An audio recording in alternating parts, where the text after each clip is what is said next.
What is up, DJ Army? Nethervvoid, also known as John, back with more War Thunder for you today, and as you can see, flying some Germans. I just got my BF 109. You can see it there in the list here, but I'm not going to fly it out immediately. What I try to do is I like to fly at least one of my gold planes out right away, or close to the first plane, because sometimes I don't die. So, but this way, I get a lot of the, depending on how many planes I shoot down, I get a lot of credit bonuses. So that can help me increase my credits. So as you can see here, diving directly on the B airfield to try to do a combat landing. I'm getting a lot better at these. Not perfect, but better. What I found out is I tried to do a combat landing the other day at 400 kilometers per hour, and I was not on the airfield long enough, and actually didn't seem to register the entire time my wheels would touch down. So I'm starting to do these now at about 350 or so. There's no way that guy landed. He did. Wow, I thought he crashed. So I'm about 350 here. Trying to keep the wheels on the ground. It's not that easy. And I still captured it. Nice. Even though my wheels weren't on the ground, but capped it. Lots of credits in XP there. I think I only got half of what you would normally get because it was me and that other guy doing it. But still pretty awesome. I don't usually do those half loop out or half S's out like that anymore because it really bleeds a lot of your energy off. If I want to turn around, I usually just push the ailerons to the left or right and hit the elevator. But anyway, it doesn't really matter. So I'm just getting some altitude and speed here. Mainly what I wanted to talk about today is apparently there's a 1.29.5 or 50 patch up on the dev server right now. And man, this microphone seems kind of loud, but we'll see. Anyway, some of the big changes on there are that when you catch on fire, it's going to do 4 times the damage to your plane, which means if you catch on fire, you probably will die, if not then, almost immediately, which I think is a good idea. I think what that's going to do is allow the guy that sets a guy on fire a much better chance to actually get that kill than a guy who just swoops in after the fact. And either shoots the guy right before he hits the ground, or shoots out the pilot, or whatever happens after that. So I'm shooting at this guy. I might have to turn my mouse sensitivity down one more notch, but if I do that, I'm not going to be able to turn as well with the mouse, so I'll probably start using ailerons and elevators a little better. So my change to how I actually I'm going to keep hitting this guy, because you do see there I got another hit marker, 105 lions. It's not that big of a deal, but it does add up.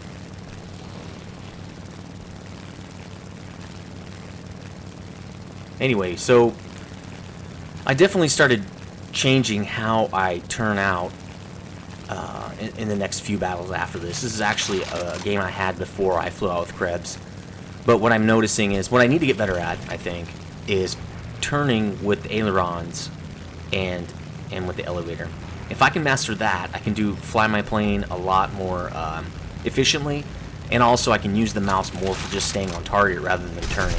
When you have to see, like here I'm using the mouse to turn, it's a lot harder to keep your mouse on target, and then your aim on target, and then the guy gets away, which is kind of what's happening with me here. Also because the HE-112s have pretty bad flight models. Well, I mean, they're historically accurate, I think, but they're definitely hard to keep on target because of the fact I'm not using, like, these see ailerons there. Now, I did it again there. So if the instructor would do that for me, which I think that was one of the big changes in patch 1.29, is the instructor doesn't help you out as much. When he could be turning my ailerons just fine, I don't need to do that. If I can do it, the instructor should be doing it, I think. But it's not. It's trying to... Now, why I didn't get the kill, not really sure. Right there, maybe it didn't do that much damage, but it doesn't really matter. So I just feel like the instructor should be doing more of that for me. But at least it's nice that you can do that here, because in World of Warplanes, as far as I know anyway, again, correct me if this is wrong, you cannot use keys to actually manually move your control surfaces. So you are really stuck with mouse turning, which is really unfortunate, because it's really hard to keep your gun on the target. Anyway, no kills so far, and I don't really expect a lot of kills with these HE-112s, because to really get kills, you have to be... I think you have to shoot a lot closer than I'm just shooting. It helps to get to get hits and criticals and stuff, but I think what I'm going to start doing is getting a lot closer to the enemy before I start firing. When you're coming down on it, see right here, stupid. I don't do this anymore. A split S down is fine because you can convert a lot of your potential to kinetic. But a split S up is stupid because, I mean, unless it's an evasive maneuver, it's stupid because you just bleed off way too much energy. Not only are you increasing your drag from turning, which I know it doesn't seem like turning, you're just going up and down, you're still turning, you're also climbing, and so it's like you're giving up all your energy to do it. It sucks. So I hit this guy right here. I think he's just out of weapons because it looks like he's just, I don't know what he's doing. Oh, he's just diving on the battleship. Oh, can he pull out? Yes, he can. So kill confirmed there. Real nice. So another change that's coming is all you 37mm cannon lovers prepared to be kind of pissed. They're gonna change it so that the gun will almost overheat after 5 or 7 shots. I feel good and bad about that. The one thing that's nice is that means when people are using it against me, it won't be so potent. The Air Cobras and the Yak-9T mainly. But at the same time, those cannons are the reason I get tons of kills with those planes. So I guess it's good. It's probably good. I think one of the main things they need to work on is planes like this, HE-112s, which have dual 20mm cannons. And with the Spitfire, which only has, I think, 2 more machine guns than this plane, I can take people out so much faster with that Mark II Spitfire. And it looks almost like it has the same weaponry. It doesn't really, but it sure does seem like it. And one thing I've noticed, it's harder to kill guys on the runway for some reason. So I don't get the kill here. And I crashed. I was so focused in on getting the kill there, I just could not pull out. I'm not even touch that one. So here we go, BF-109, E3. This is the very first BF-109. One thing I noticed about BF-109s that I don't like, and again, I haven't flown them, when I was talking to Krebs about it, he said he didn't really see anything like this. Here I'm going to come in for another combat cap to get us that airfield back. He said if you look at the burst mass per 1 second on the 3 BF-109s that are following this E3.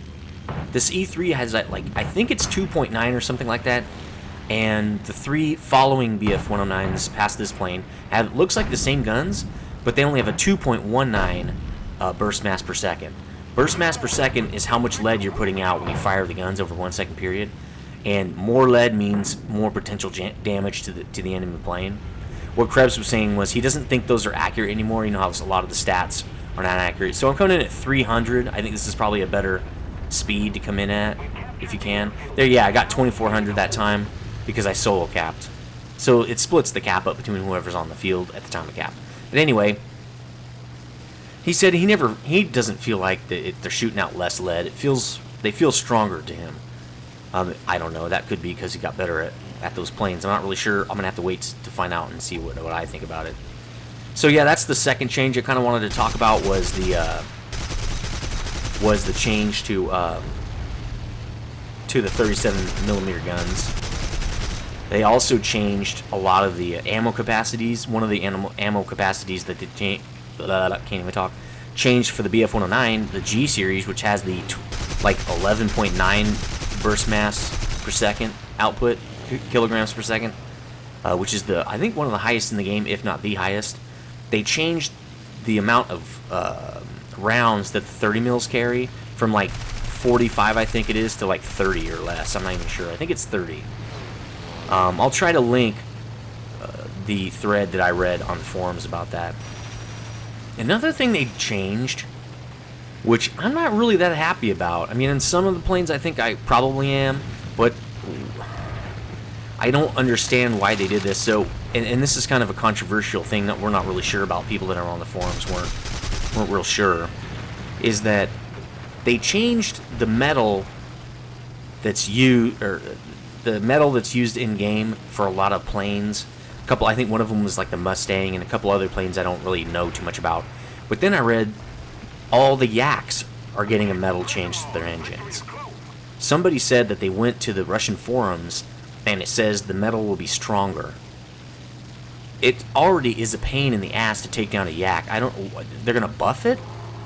Why would they buff the engine on a yak when they're already ridiculously hard to take down, and everybody's complaining how hard they are to take down? And you're gonna buff the engine? That does not make any sense at all. So this guy's flying to trap me. So okay, well, let's go toe to toe. Bam, you're dead. Now, that leads me to believe right there that these 20 mils are not the same as the 20 mils on the HE-112. I don't know if the HE-112 would have done that. Again, I could have got lucky right there and just hit him in the right spot. Again, a very stupid split us up to a higher elevation. Don't do this. It's stupid. Just don't do it. It's better to do a ailerons to the left or right. Maybe not all the way 90 degrees. Just do it about at a 60 or 70, and then do your elevators, and you can go do some gain some altitude while you turn. Again, this guy flies straight at me. He's dead. So I think these 20 mils are a little bit different than the ones on the HE-112, and it could be because the burst mass per second on this thing is a lot higher. Much more like the 3. It seems like about 3 kilograms per second, which is a lot like the Spit 2 seems to have about that too, about like 3. Anyway, so I don't know if making the yaks more difficult to take down is a good idea. It could be to offset the fact that fire will do 4 times the amount of damage it was doing before. Because I know even if you watch my my fly out with jingles, you can see I'm in my yak and I take tons of fire damage. It goes out because it's self-sealing fuel tanks, and then I fly all the way back to base with a broken wing and a bunch of other broken stuff. See, that's much better. Just roll your plane left to right and then do your elevators to turn. Don't do that stupid split thing, okay? Don't go higher or lower, higher elevation. It's just dumb. So anyway, yeah, I mean, I was on fire for forever, and the fire went out, and it flew all the way back to base, landed my aircraft, and repaired it. So, and that actually happened to me in another game, I think with Krebs. Like my engine, I was taking fire damage. No, I don't think I had fire damage. No, that was just in the Jingles video. Anyway, those are the changes going on right now. There's a couple other changes, but most of them are not very significant. No new planes or anything like that. No new maps, as far as I know. But just mainly those loadout changes, like machine gun, or changes to amount of rounds, and then changes to engine durability. I think one of the biggest things is going to be that fire. I think as far as and that used to work a lot better before. I definitely didn't hit the pilot right there because that plane would be gone. And that's just a pea shooter. That thing should be dead almost immediately. Hit it again. I'm hitting it some more right here, I think. No, I'm shooting behind him a little bit. There, I hit him again. Now he goes down, but that should have ripped that plane apart. A 109 diving down on a pea shooter should be no problem to take that guy out. Anyway. So I don't know. I think the biggest change you're going to see is the fire change. That's going to affect everybody, obviously. And it's just going to be a much more... Being set on fire will be much more detrimental. Which means, up to this point, I've been mainly using, the stealth ammo racks. I don't know, I hate calling them racks because that doesn't seem right. I think they're usually called a belt, but the stealth ammo belt's what I've been using, and that thing has a lot of armor piercing, which I think is the best kind of... It's really what I look for in ammo. But I think the incendiary rounds are going to become a lot stronger now that the fire damage is going to be 4 times as deadly, or going to do 4 times as much hit point damage. So I might be trying to switch it out a little bit with more incendiary stuff. It kind of wouldn't make sense then that high explosive is supposed to be the rounds that are used on aircraft. I thought it seemed like I was hitting that guy a lot more, but apparently not. I think I'm shooting behind my targets. I think that's what's happening. I heard somebody say that for cannon fire, you should shoot slightly behind the lead indicator because the lead indicator is set up to be for your machine guns, I think, or something like that. But it seems like I need to shoot it slightly ahead of it and that might be the lag with the server. Maybe that's what that is. My ping is pretty low. It's only 60, but still, I guess there's enough lag just to shoot in front of it.